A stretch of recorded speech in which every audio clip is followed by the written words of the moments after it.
नमस्कार, स्वागत आहे तुमचं महाराष्ट्र दर्पण 24 या न्यूज चॅनलमध्ये। पूरग्रस्त कुटुंबांना भारतीय जनता पक्षाच्या वतीने आर्थिक मदत। जिंतूर तालुक्यातील बोरी येथे झालेल्या ढगफुटीमुळे पाझर तलाव फुटून गावातील 10 कुटुंबांचे मोठे नुकसान झाले होते। या आपत्तीग्रस्त कुटुंबांच्या मदतीसाठी भारतीय जनता पार्टीच्या वतीने माजी जिल्हाध्यक्ष डॉक्टर विद्याताई चौधरी यांनी पुढाकार घेतला। या कुटुंबांना प्रत्येकी 5,000 रुपयांचे धनादेश देऊन आर्थिक मदत करण्यात आली।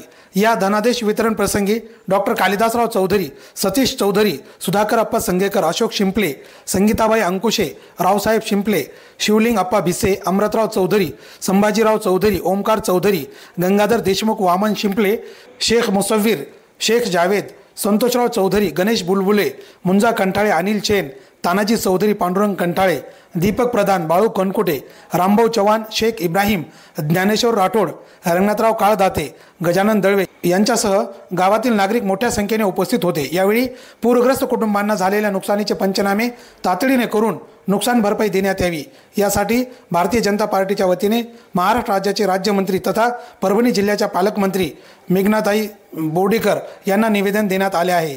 ब्युरो रिपोर्ट, महाराष्ट्र दर्पण 24।